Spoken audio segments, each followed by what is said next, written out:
Like I have even consulted some teams who had some sticky notes on the wall, and they were using Jira as a tool, and they said that we are agile. So one of the myths is that, Scrum or agility is about, doing the meetings, stand-ups, and, just, getting the check boxes done.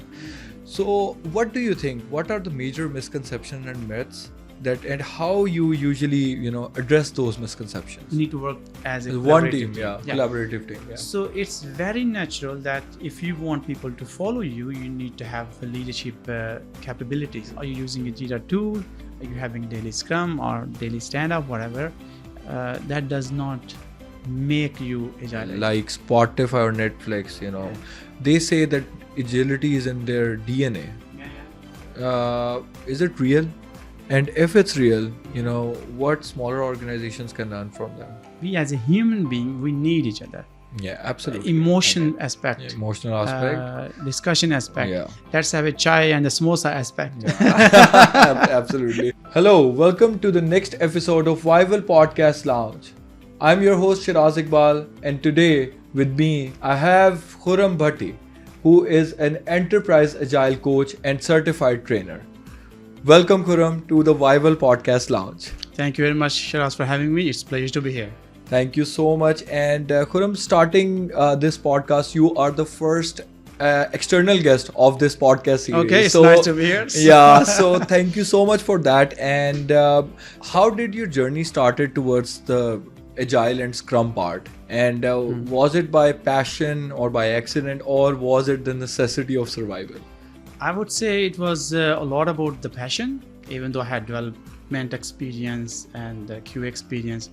When I joined some of the teams, they were working in Scrum and they were using these frameworks. And when I happened to work with them, I realized that it's really boosting personal morale, team collaboration, and people like working in this environment. Okay. So this was one of the things which was missing. And then I said, okay, I think I should go in this direction. Yeah. And even though everything was not clear at that time, I just went, and now I'm sitting here. It's been a long 12 plus years of journey.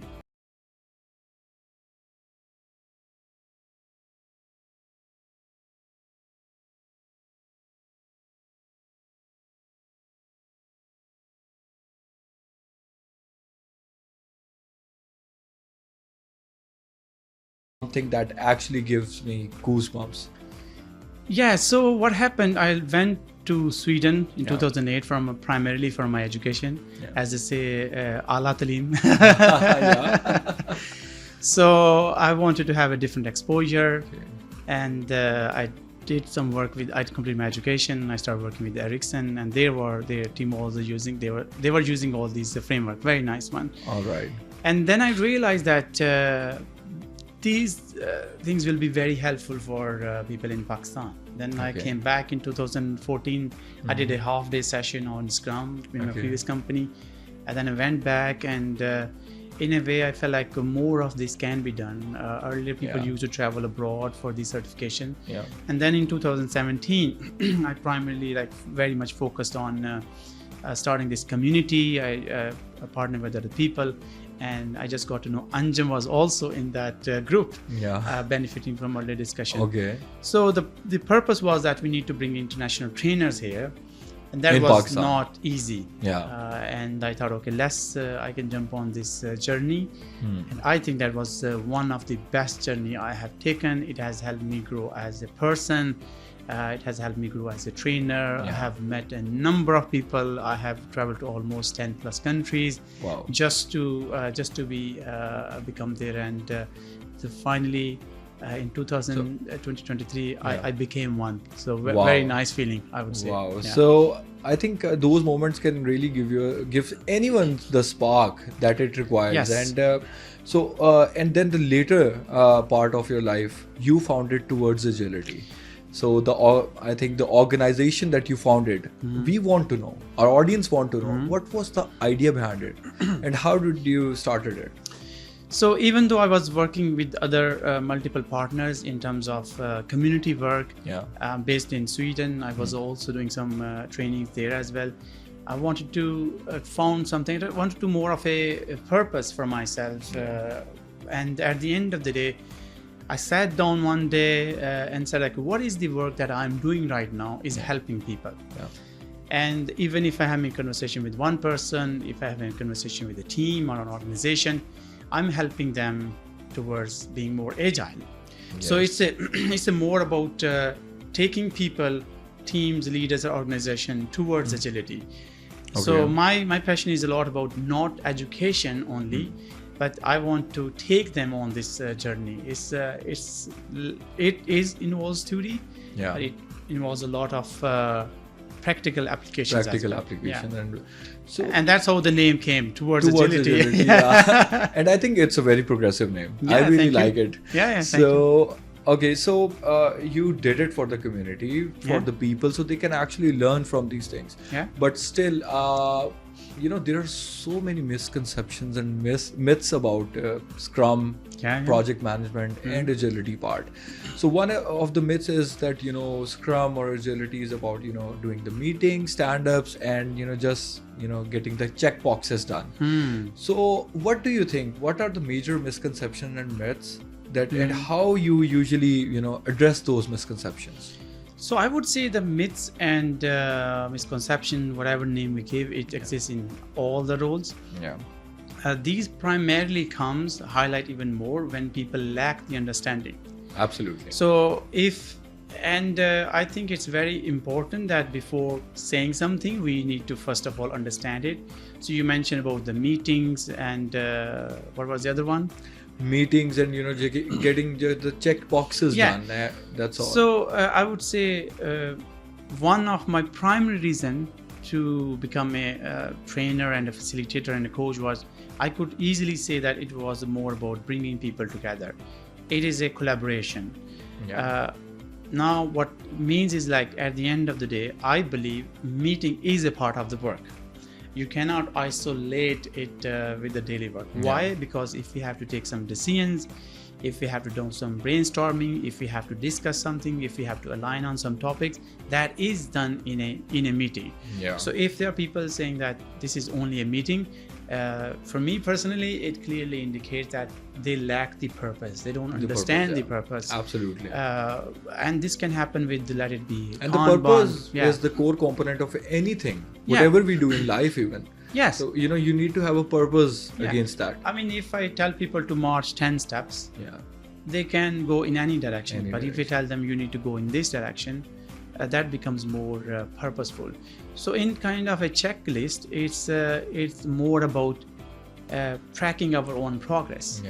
But the team, I have come to I have even consulted some teams who had some sticky notes on the wall, and they were using Jira as a tool, and they said that we are agile. So in a nutshell, I believe that agility is a lot about actions and the behavior that are connected with the values and the principles. So you cannot grow the strength of the tree is based on the roots. So let's take example of roots as values and the principles. If those roots are not strong, then it will only make the tree hollow. Absolutely. So the question is valid, but I feel like those people need to build more understanding. And of course, if they want to make certain adaptation, that is totally acceptable. But starting from this point that it's only about meeting, you have not even taken a step closer to that with the purpose even. It's more about you are yourself like restricting yourself. If I summarize it, the change starts from building awareness. Absolutely. If you don't understand something, you cannot fix it, you cannot improve it. Absolutely. And the later part of that question was that what actually Scrum Master does. So you answered that some of the part of it, but a little elaboration more that what actually Scrum Master does. So I believe Scrum Master is if we look at the terminology Scrum Master, In the context of the framework is more about someone who have a deep understanding of the Scrum framework. Yeah. In a nutshell, if I say Scrum Master is helping people understand the framework. If we want to do some work in a certain way, with the focusing on the people, events, and artifacts, we need to build some shared understanding. Very similar to one. Yeah. If we want to play cricket, the whole team needs to know the rules. Yes. The bowler needs to know the rules. The batsman, fielders. Yeah. So it's very similar. Like it's helping the team understand the rules of the game.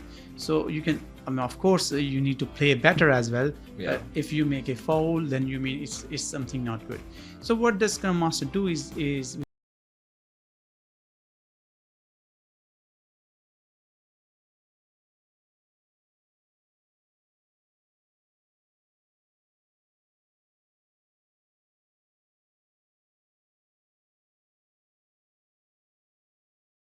and it is helping the organization to understand it.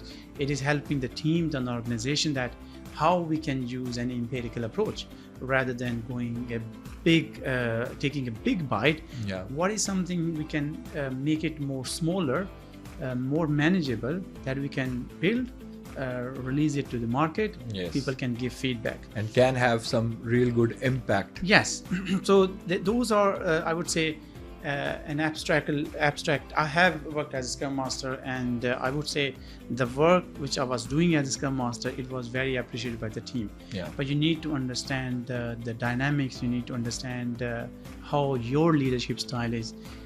What could happen? Someone say that I have this certification, I have this influence. Yeah. But when they want to introduce some practices, they get a pushback. Yes. Because even though the concept or the improvement might be very, very valid, but the style of influencing that change, it's not very appropriate. Yeah. In a way, you need to understand your own your leadership style. You need to understand the team dynamics. Yeah. You need to understand the organization, and then take everyone along. So, in a perfect way, you summarize the role of Scrum.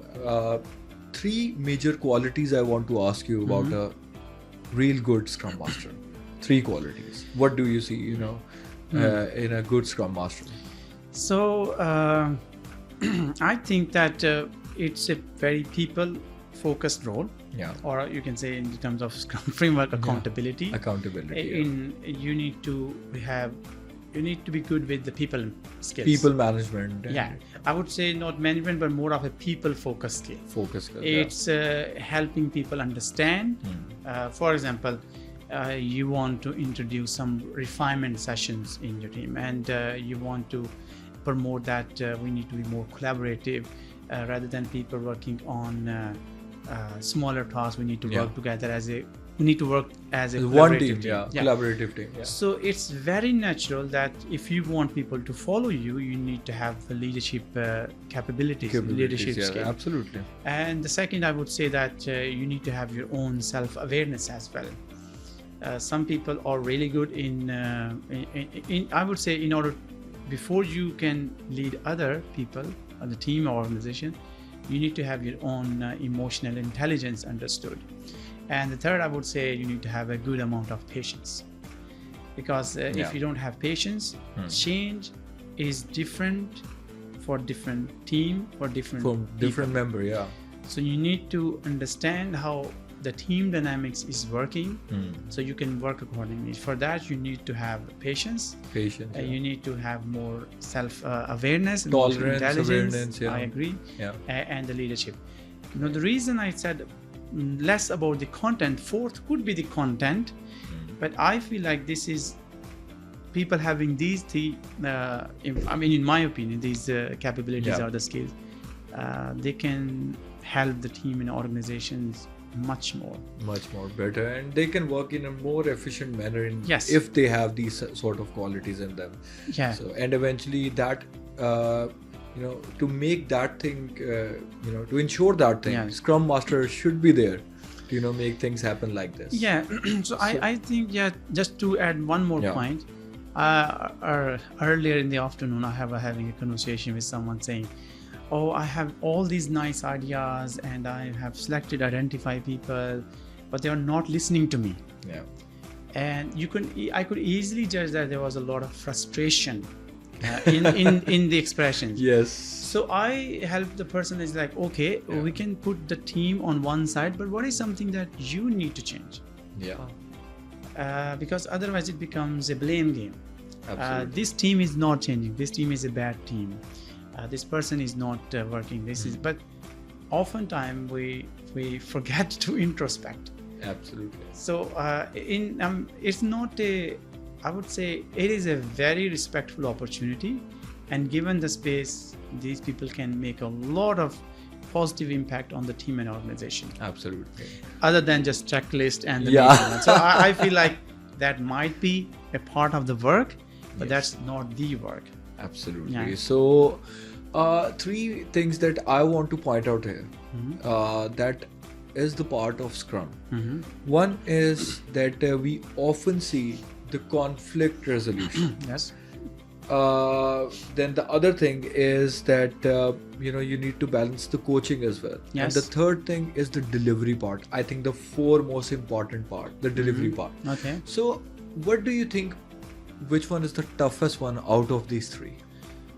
So I think you need to. Well, let's take it one by one. Of course, because of I course. already forgot the first one. Absolutely. So we Coaching, can- the Yeah. conflict resolution, the delivery. These three pillars. So when I'm doing these workshops on like let it be leadership or the coaching or the Scrum Master, helping them, I try to emphasize that you need to have a teaching skill, you need to have a mentoring skill, you need to have a coaching skill, and you need to have a facilitation skill. One is on more content side and another is on more enabling side. Now you mentioned about the conflict resolution. Conflict is very common. If I say that I want to sit on that side and you say no, this is not possible, that is a kind of a conflict. If you look at the team, they might say we want to do it in this way, but someone can say no, we want to do it in a different way. So the conflict could be there, but that is where I believe these skills like teaching, mentoring, coaching, facilitation, they're not only limited to the Scrum Master, but Scrum Master can utilize it in terms of conflict resolution. For example, if two people have a conflict, person can go to the one person, understand the perspective, talk with another person, understand the perspective, and then bring them together so we can have a conversation. Yes. I try to not solve conflict on behalf of other people, but I try to create an environment in that team that they can talk about the conflict easily. So it's coaching, conflict, you need to have coaching skills, you need to have conflict resolution skills. And when it comes to the delivery is important in a way that the team's perhaps progress or success is measured by the delivery. Yes, absolutely. But if we look at pure Scrum Master one, the Scrum Master is focusing on the team who is enabled to have that delivery capability. Yes. So if you look at the whole Scrum team, they are collectively accountable for the delivery part, not only the Scrum. Let me explain. In terms of framework, Scrum Master is helping with process improvement or with people, the developers, people or who are doing the work. We have product owner who's defining the direction. To be successful, we need to have a right direction. To be successful, we need to build the right product the right way. And on the go, we need to help with process improvement. And that all like kind of three things coming together. And it demands collaboration. It demands openness. It demands courage. And if these pillars are aligned, definitely the outcome would be very, very different and productive. Yes. And if these things are not aligned, we can say the teams will not be working well and eventually the output could be disastrous. Yeah. So I can give you an example. I have done conflict resolution, people having a conflict on where the dustbin should be. Okay. Yeah. Very important topic. Yes. Just kidding. And I'm saying it's there are like different personalities in the team. Okay. One wants to have a dustbin next to each table, one wants to have one in the way. Yes. And we have a conversation on that. But it shows, when I reflected on it, shows that people are safe enough, feeling safe enough mentally, they can bring up the topics. Yes. So it's not about whining all the time. Yes. But they say that can happen anywhere. Yeah. So I think it is a success in a way that we have been able to change our layout. But the more thing is like, if I don't understand your personality or 10 people around it, saying those things will not be easier. I love this book from MEC Immortson, Fearless Organization, one of my favorite books. She talks a lot about psychological safety in a nutshell, that you have the freedom to say what you want to say. And I think for any team, any organization, that is important for innovation. Yeah, and can I say just a quick answer from you about that understanding others' perception is really important for a good collaboration. Yes. So that is the key part. Yes. So I mean, the trainings or the workshop that I do, I ensure that 60% of the work is done by the participant. Nice. Because we learn by doing. Absolutely. We need to be involved. In a way, we need to do collaborative work. Yes, and if we don't have their participation in the workshop, otherwise there would be no meaning of that workshop. Yeah. So that's very important. And the next thing is, you are an agile enterprise coach, and you're doing some great things, providing the coaching, the trainings, the workshops across the globe. So, but that comes with some certain certifications that you have done in your life. So what do you think, in your perception, certifications are important, or they are just extremely expensive badges? What do you think about that? And do certifications actually transform the career of an individual? I would say, if I personally speak for myself, it has transformed me. Personally, professionally. Yes. I have met a number of amazing people. As I mentioned, I have traveled like 10 plus countries for those things. Yes.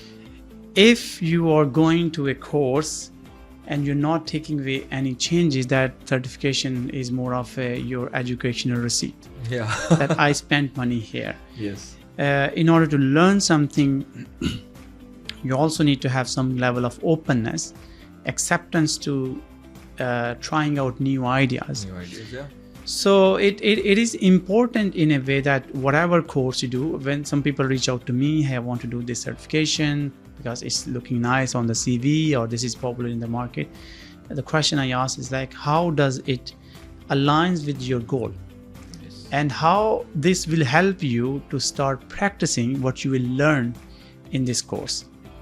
Because once you learn it and then you start practicing it, you will make it more impactful. Yeah. So my suggestion is always to see certifications are good. Of course, the person who's doing the training or doing the workshop experience is important in a way to share the insights. But the content-wise, you need to look into what are the learning objectives. Certifications are important. For the people, but it should be aligned with the goal. Yes, it should be aligned with the goals, and you need to understand what are the learning objectives, what are the things that you will be able to do, because it's very, you use it or you lose it. Absolutely.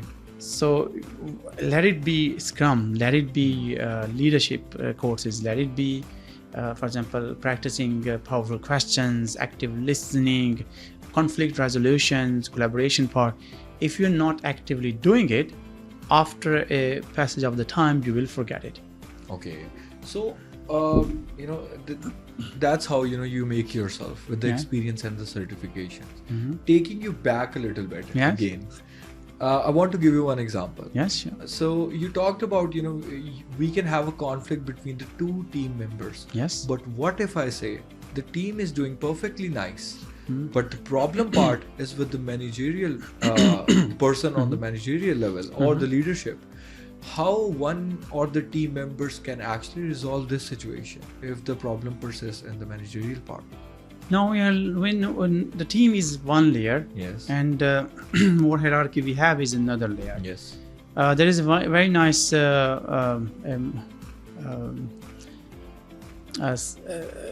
Stephen Covey, Seven Okay. Habits of Highly Effective Yes. People. Yeah. Yes. You have different circles. What are the things that are in your control? What are the things that you can influence it? Yes. And what are the things that you cannot control? Yes. So when we are doing retrospectives in the team, people are coming up with the nice ideas. We're going to revolutionize the team and all those things. And then I ask them, where do you put this in which area? Yes. So identification of that area Yeah. is important. Identification is important because, as I mentioned earlier, the change starts from self-awareness. We just cannot just go Yeah, go for it. blindfolded. Yeah. So in a way that if the conflict is at the managerial level Yeah. and the team is being affected, then this is a part.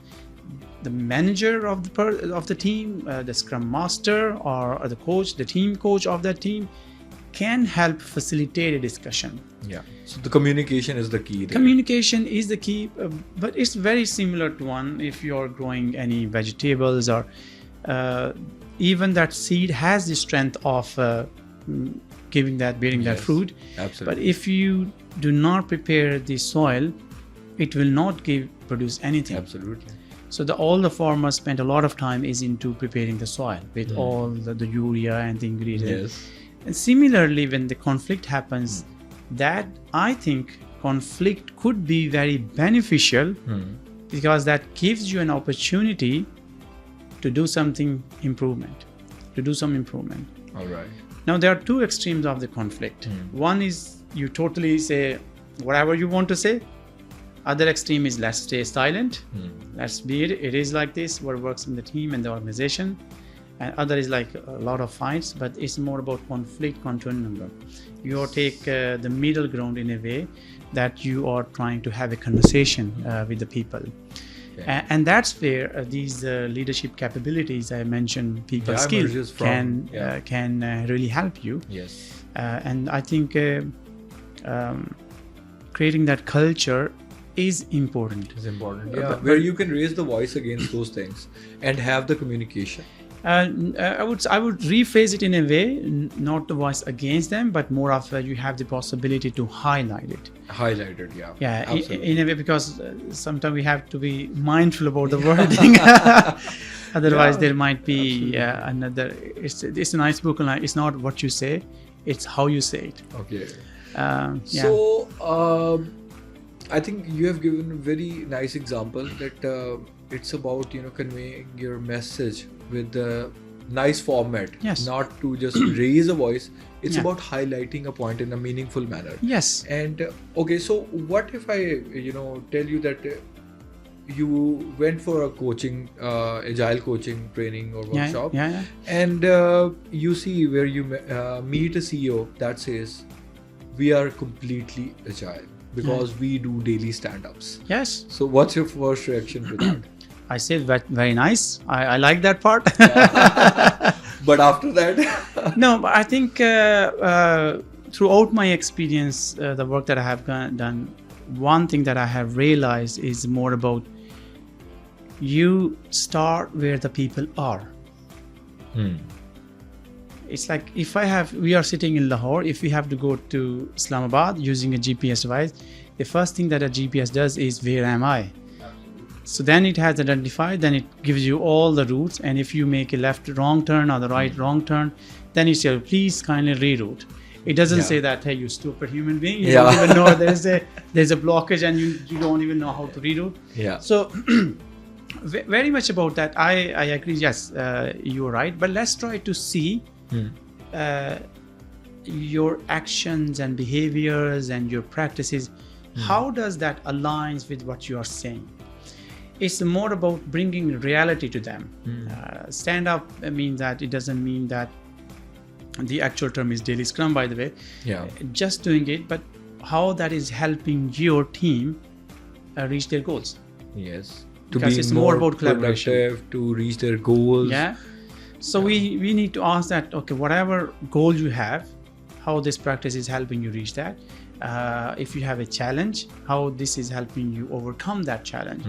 But I think if in a nutshell, I can say throughout our history as a human being, we have been agile. Okay, in a way, but the way the market is changing. If someone comes to say that we are already agile, but what are the things that you're doing that you can say that? If you have a sticky notes on the wall, are you using a Jira tool? Are you having daily Scrum or daily stand-up, whatever?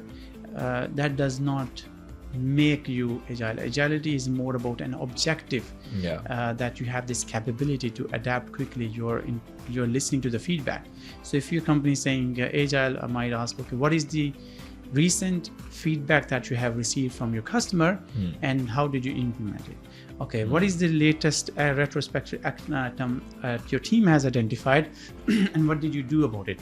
I think you cleared the perception in a very nice way that agility is just not about, having the internal communication. Even you need to be very, very a good communicative person with your external stakeholders as well. Yes. So and agility comes from everywhere. Yes, How much you are collaborative. I agree, and it's a lot about the values and the principles from the manifesto we have. It's not about saying that I have an agile mindset and I can just do whatever I want to do. I don't want to do any documentation. I don't want to do any process. I don't want to do any prioritization work.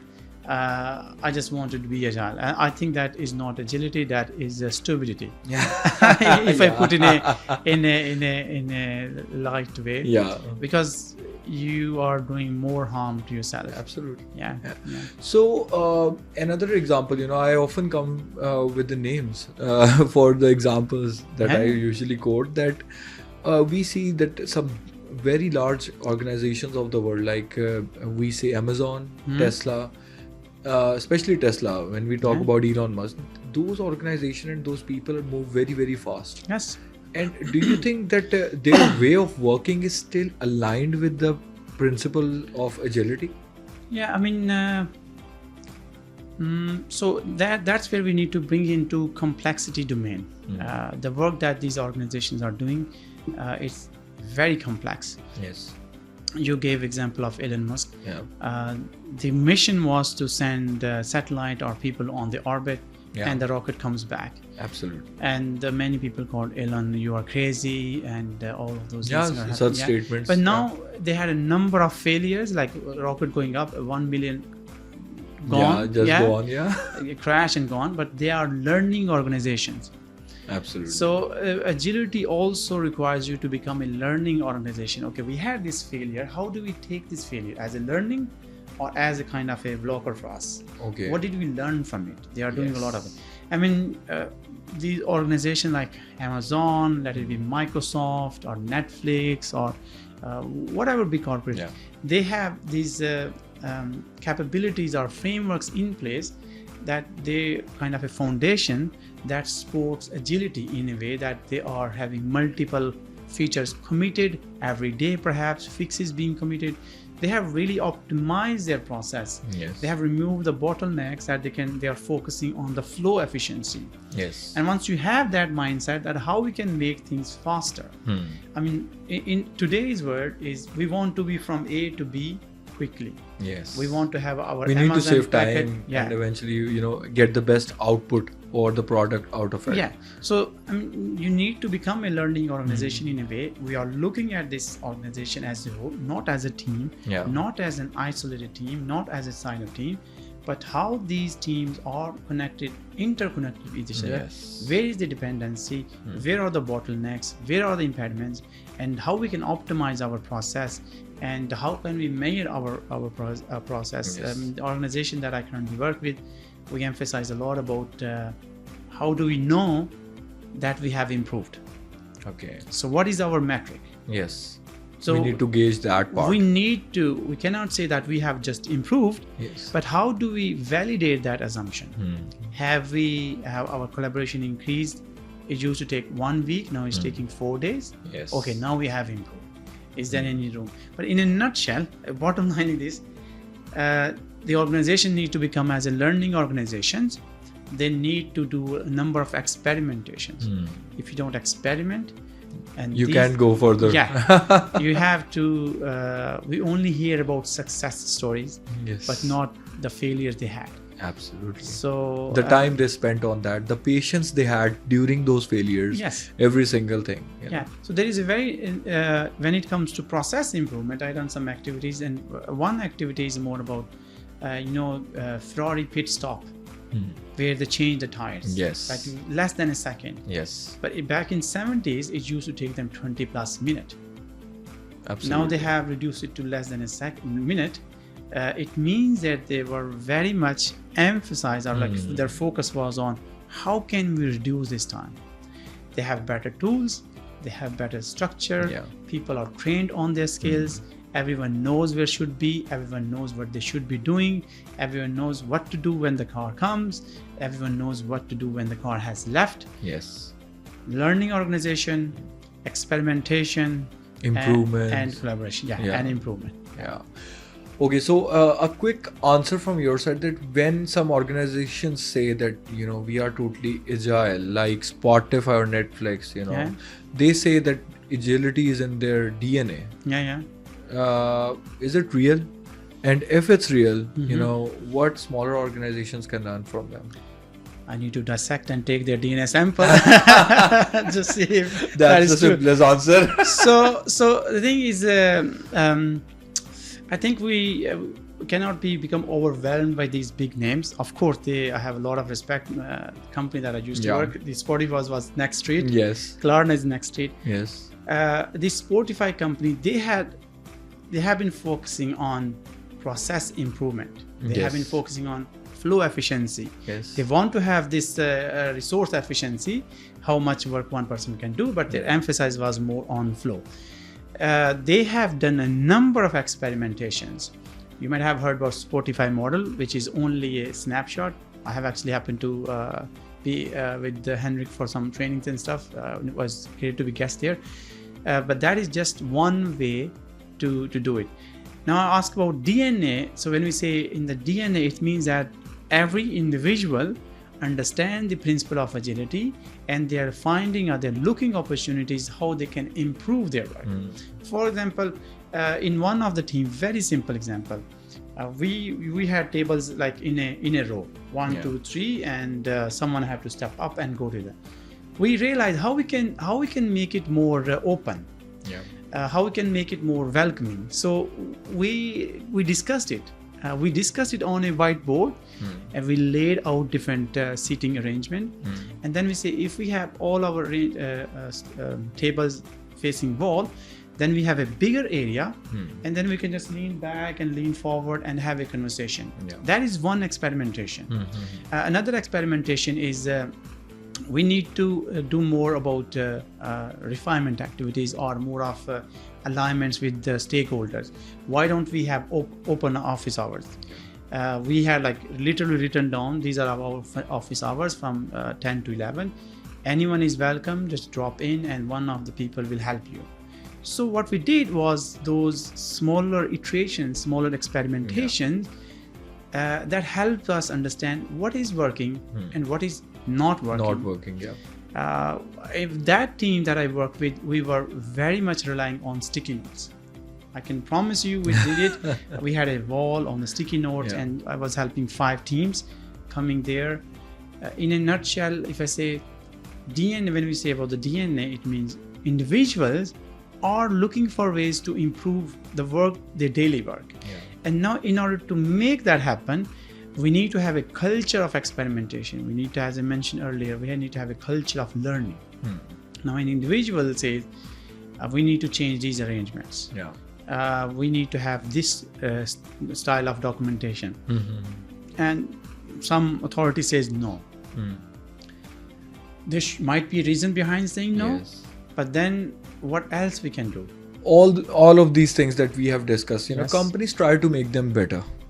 I agree. With agile practices, and for that they often hire experts like you, enterprise coaches, to make them better. But how do you see the biggest mistakes companies make while hiring the agile professionals, experts, coaches? I think that's a very interesting question. One of the, they just want to do the things for the sake of doing it. Okay. okay, we want to be agile. They started as a project. We'll start in the January and we'll finish it in August.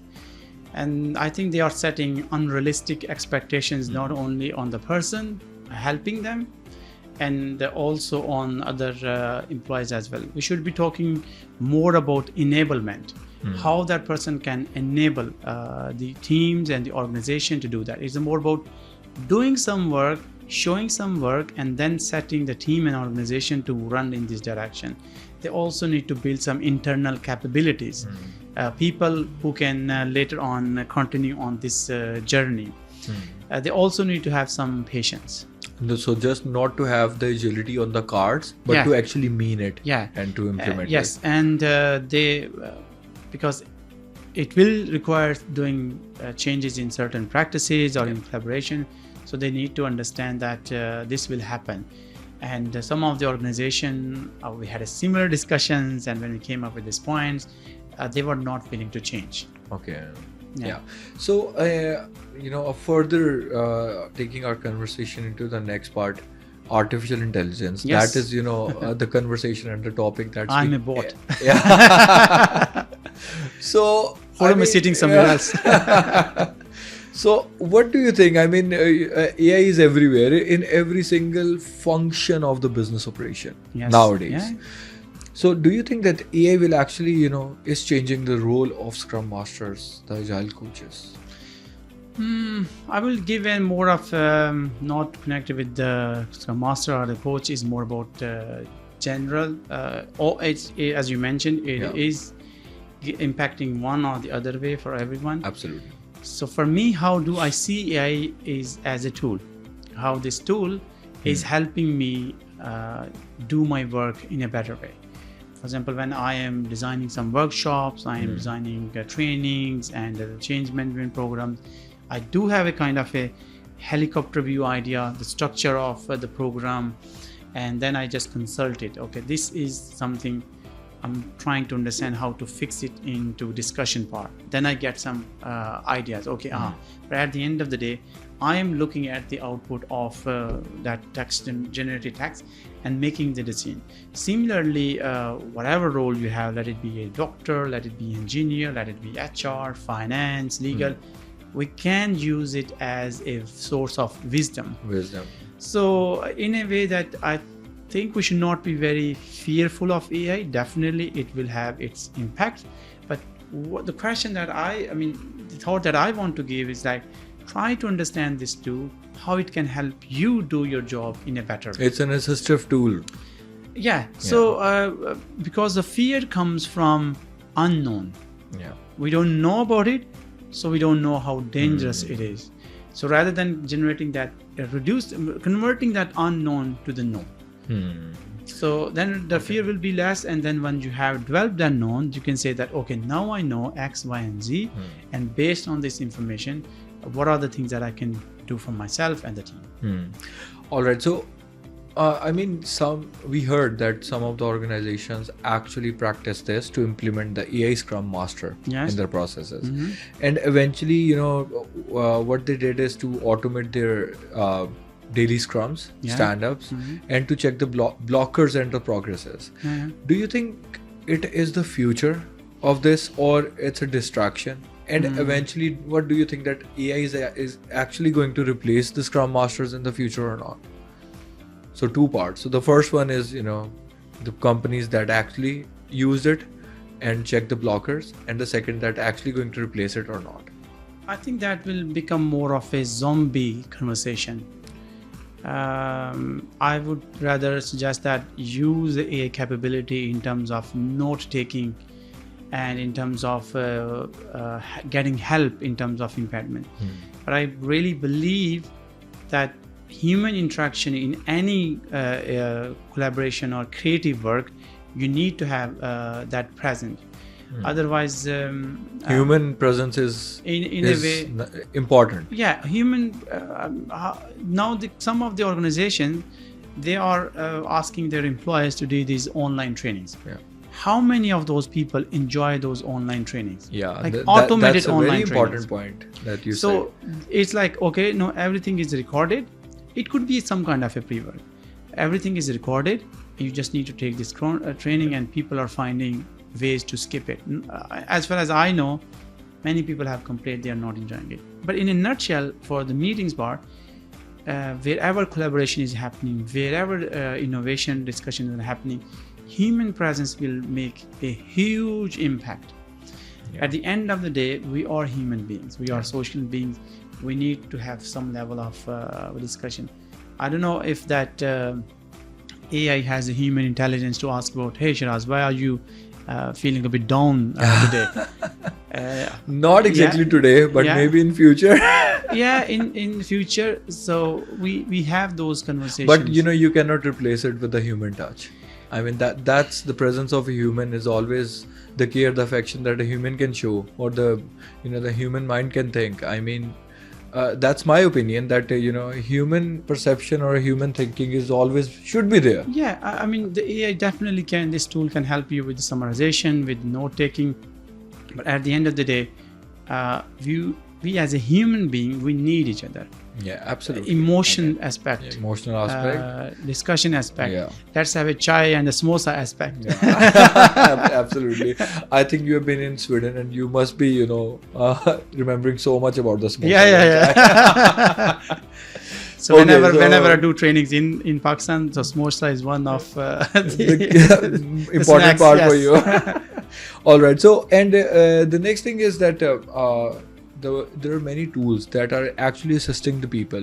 I'm not generally talking about the AI here, that the other tools, the project management, the tools like Jira, Notion, Miro, they actually made the collaborations very, very easier for the people. Yes. But do you think that people are becoming too much dependent on them? And is it good that they are actually dependent on those tools? Yeah, I think those should be taken as a supportive tools. Yeah. Now I can say that I have run a number of workshops using Miro, Mural, but the difference when we use physical sticky notes, that ignites the collaboration a bit more. Recently did a workshop with like 20 plus people. We only use sticky note. So we have big area. Everyone is writing, pen and paper. It's okay to now to have a neat handwriting. It's totally okay. But that feeling of thinking for a while, holding a pen and a sticky note, and you're writing something, it's very it cannot be replaced in a way. So those tools can be used as a supportive tools to, for example, let's brainstorm on this one. And usually what I do once I have brainstorm, I stop sharing. I want to see people, not the screen. So my focus becomes more on the people. So for me, whenever these tools come, let it be Jira, let it be Notion, or Miro, let it be Miro, my thinking always comes that how I can use this tool for collaboration. Okay. One example, I did a workshop during the weekend. So it has a very big whiteboard and a lot of flip charts on top of it. So at the end of the course, a person shared that when I enter the room, and I was thinking, where is the projector? How we will run the training? So we have all the visual facilitation, all the flip charts on the wall. People are looking at them. People are walking around. I could have done it on Miro, but then the activity part would have been missed. Absolutely. Yeah. So the next thing is about the cultures that you mentioned earlier in this episode. That I personally think that cultures actually make nations great. The culture that you have, and if we see that, I mean, you are giving the trainings, workshops across the globe. Yes. How do you see this thing, that the culture actually affecting the adoption of Scrum? And the second part is, where did you see the best implementation of Agile practices? In which country did you see that? I think it very much depends on the team and the organization who wants to become a learning organization. And it's not only about a Scrum 1 framework. It could be extreme programming, it could be Kanban. So agility has a number of methods, frameworks and techniques. Where I found very helpful was in a team who were looking ways to improve. It's not only about the culture. At the end of the day, culture can impact, but at least but you need to invest on that culture. Yes, Sweden, absolutely. I mean, in Sweden, if you take example of Sweden, having a very open discussion is a norm. We put the topic on the table, and everyone gets a chance to share their personal thought. And I'm, as a facilitation from perspective, I make sure everyone can share, everyone can listen to it, everyone has the opportunity. And if those things are happening, I have seen it happening in US, I have done some workshop in Bangladesh, in UAE and globally. So those things are happening. But at the end of the day, it's more about the company culture as well. Even though we have our country culture, but I think companies itself can also invest on the culture, on the own culture part. Absolutely. They need to create their bubble as well, in a way, that an environment where people can feel more interesting. I mean, the workshop that I do, they are designed in a way that people said, yesterday I was speaking with someone. He said that the workshop that you have done, in 19 years of experience, I have seen is the first time. Okay. So in a way that we need to start giving them an exposure how the things are happening. Absolutely. And exposure is I think very important part for every personnel, every professional, that should be catered in every organization. Yes. So just to summarize my point is, like, of course we have our own culture. There are certain things that definitely need to be improved. I would say in terms of commitment, living up to your commitments, and more about valuing other people's opinions. Absolutely. And then you have that foundation. But when those people join an organization, for organization that becomes very nice to help them, it becomes convenient for them to make them more professional. Absolutely, no doubt about that. So when I'm doing some work with the people who are asking for some discussion, they often see that our clients say that when we ask questions to your teams, they're not responding. That's one of the biggest part. It means that how we can make them respond. And there it is very much appreciated that, hey, Shiraz, what is your thought about solving this problem? What other ideas do you have? And that becomes very helpful. All right. So Khurram, next part that I recently introduced in this episode. Some rapid fire questions for you. So it's introduced now? Yes, for you. So in our previous episodes, we don't have that part, but I introduced this from your episode. Okay, no worries. So let's see. I will try to dodge them as much as possible because I hope it doesn't become political. No, absolutely not. So some rapid fire questions for you. So what do I get at the end? Do I have a gift, or like if I answer all correct answers? I hope that I can give you something really good after the shoot of this episode. Okay, let's bring it on. All right. So Scrum or Kanban? Both are meant for different purposes. That's a very political statement. And the reason is they are different ways. And they can help in different ways. Okay. But you can make Scrum better with Kanban. Okay. Morning stand-ups or midnight deadlines? I would say morning sync is always good. Jira or Notion? Sticky notes. Okay, let's cancel both tools. Okay, so AI in Agile, it's help or just an hype? It's very helpful, I would say. Okay. Certification or experience, which one wins? A very tricky one. Experience aligned with certifications, and certifications aligned with experience. Okay. That will help you a lot. All right. So one Agile coach or the person that you would love to debate with live? I would say not debate, but I always enjoy having conversation with a number of people. It's always a joy. Okay. Because we are very much working in a collaborative manner, bouncing back ideas. So the funniest excuse that you have ever heard from a sprint goal, missing from a sprint goal? The funniest excuse from a sprint goal.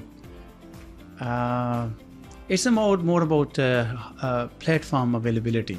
Okay. Yeah, hardware issues and those kind of things. But those are understandable. Yeah. And what if Agile was a person? What kind of friend it would be?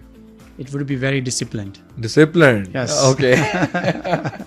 Okay. Who runs the better sprint? Humans or AI? Humans and AI together. Okay. Yeah. Best city in the world that you have ever trained in? The best city I have ever trained. I mean, I'm based in Stockholm. It's very beautiful. Yeah. It has long days, short nights, and short nights and long days. Okay. It's very blue, green. I think I enjoy a lot there. Yeah. All right. And are you a coffee guy or a tea guy? Both, I would say. I enjoy coffee a lot. Yeah. Cappuccino is one of my favorite. All right. But the tea is also with my family. Yeah. All right, Khurram, that was it from our conversation, and it was lovely to have you for this episode. Pleasure to be here. Yeah. Absolutely. So that was it, and we hope to invite you very soon again. Yeah, with an absolutely. I interesting think topic. this has been very interesting conversation on Scrum, leadership, organization.